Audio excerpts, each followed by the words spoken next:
안녕하세요. 매일 성경, 매일 재정, 대나리온 이재문입니다. 반갑습니다. 대나리온 김강주입니다. 와우. 저는 아직 노년은 아니지만 제 주변의 부모님이나 다른 분들을 바라보면서 노후에 대해서 좀 생각을 해보게 되는데요. 특히 이제 우리나라가 고령화되고 은퇴자가 점점 많아지면서 재정에도 많은 관심을 가지고 싶으시죠. 또 그런 분들 마음속에는 여러 가지 생각과 불안함이 있으실 텐데, 제가 볼 때 의외로 노후를 살아가는데 충분히 잘 준비가 됐다고 생각하는데도 걱정이 많은 분들이 종종 보이시더라고요. 그래서 이러한 재정의 규모와 무관하게 불안과 걱정이 어디서 올까 하는 것에 대한 이야기를 좀 나눠보고 싶어서 대표님께서 사례를 준비해 오셨다고 합니다. 함께 이야기를 나눠보면 좋겠습니다. 예, 갈수록 고령자가 많아지잖아요. 우리나라가 OECD 선진국 가운데서도 가장 초고령 국가죠.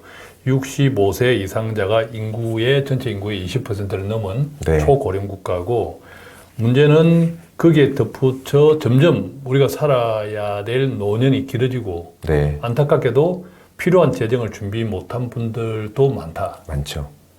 필요한 재정을 준비 못했으니까 당연히 어떻게 살아야 될까 재정적으로 걱정이 되는 것은 당연한 듯한데, 의외로 필요한 재정 이상을 준비했다고 보여지는 분들도 재정에 대해서 걱정하시는 분들이 아까 말씀하셨듯이 많습니다. 오늘 어떤 사례냐면 60대 중반 부부신데 아들이 둘이 있어요.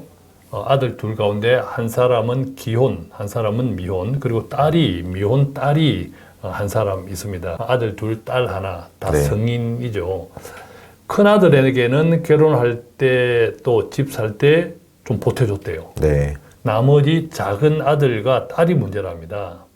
그런데 지금 가진 재산으로는 충분치 않다. 이게 고민이랍니다. 어떻게 하면 좋을까? 그러니까 이분들은 이 부부를 기준으로 하면 충분한 재정이, 노후를 살아가는 충분한 재정이 되어 있는 분이에요.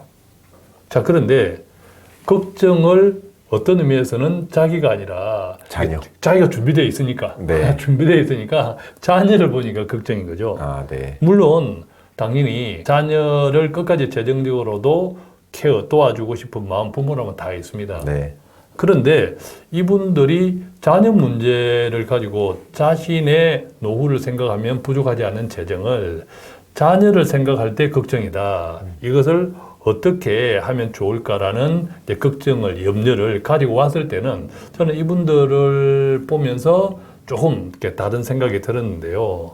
뭐냐면 창세기 50장 25절을 우리가 한번 적용해 보겠습니다.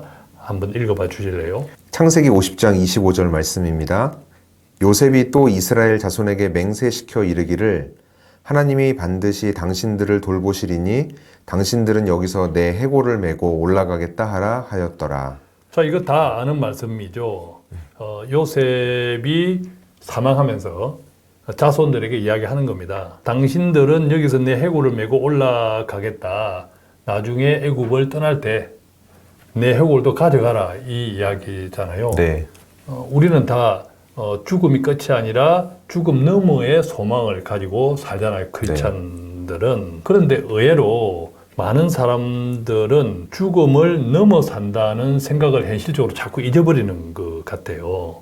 근데 이 세상은 오늘 또 치열한 경쟁과 서로 간의 탐욕, 그것들이 부딪히면서 갈수록 각박해지는 현실 다 인정하잖아요.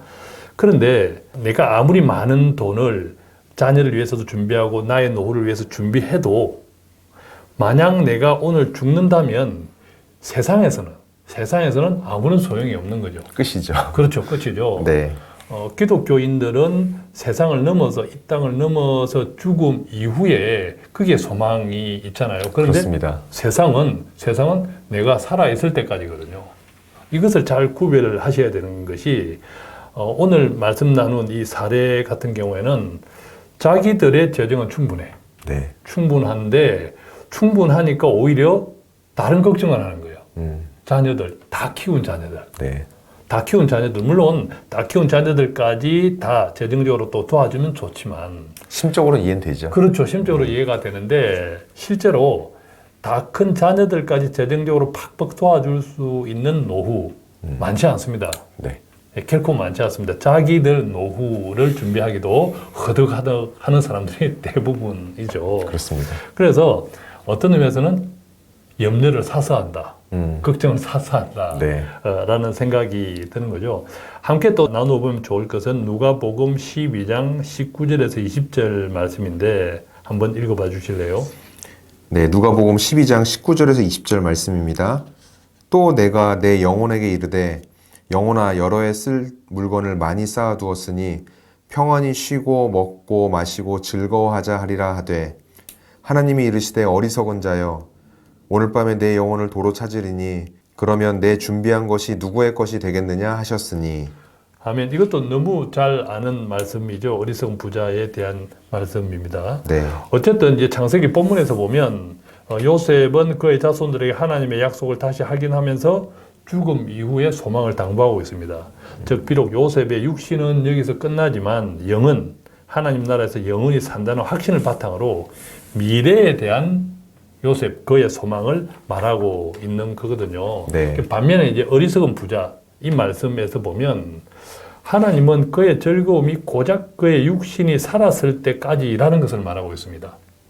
그래봐야 우리의 노후를 적용해 보면 그래봐야 기껏 20년, 30년이라는 거죠. 그렇죠. 하나님은 당장 그런데도 불구하고 오늘 밤까지라고 말하고 있습니다. 알 수 없잖아요. 네. 우리는 20년, 30년 그 이상을 생각할 수 있으나 하나님은 오늘 밤까지일 수도 있다. 당장 오늘일 수도 있고요. 말하고 있는 거죠. 네. 즉 우리가 이 본문을 어리석은 부자에 대한 비유라고 말하는 이유는 그 부자가 죽음 이후를 생각하지 못하고 준비하지 못하고 마치 영원히 살 것처럼 행동하기 때문이 아닐까 생각합니다. 반면에 상담 사례를 적용해 보면 이 자녀들의 미래를 걱정하는 부부 역시 죽음까지를 생각하고 있습니다. 네.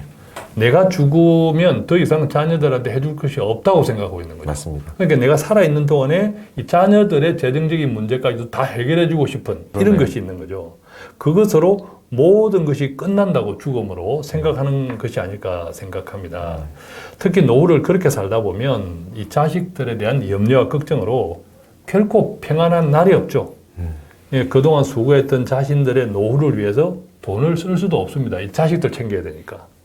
반대로 우리도 요셉처럼 죽음 이후에 소망을 확신한다면 이 기독교인의 삶이 육신이 죽는 것으로 끝나지 않는다는 것을 믿는다면 본인들은 물론 자녀들까지도 죽음 이후에 걸쳐서 영원토록 지켜주실 것이라는 믿음이 중요하지 않을까 이렇게 생각해 봅니다. 본문에서도 보면 요셉이 자기 자식들에게 너희들이 미래에 앞으로 이러이러한 일을 겪을 거야. 하나님이 그렇게 해주실 거야. 그때 나도 데려가줘. 내 해골도 데려가줘. 네. 이런 이야기를 하잖아요. 네. 얼마나 믿음의 소망이 확실합니까? 그죠? 네. 그래서 우리 역시도 노후에 이르기까지 인도해 주셨던 하나님의 은혜를 기억하면서 언제일지 알 수는 없지만 그때에 이르기까지 어떻게 사는 것이 복된 인생일지 생각하면서 그것을 위해서 내 재정을 형편껏 사용하는 것이 좋지 않을까 생각해 봅니다. 아, 맞습니다. 저도 오늘 대표님 말씀 들으면서 반성이 많이 되는데요.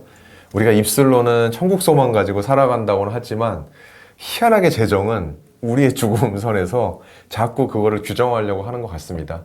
오늘 이렇게 짧은 시간 동안 말씀 나누었는데 지금 뭐 자녀에 대한 여러 가지 재정적인 문제로 고민하고 계신다면 이 영상을 통해서 작게라도 도움이 되셨으면 좋겠습니다. 오늘 영상은 여기서 마치도록 하겠습니다. 고맙습니다. 고맙습니다.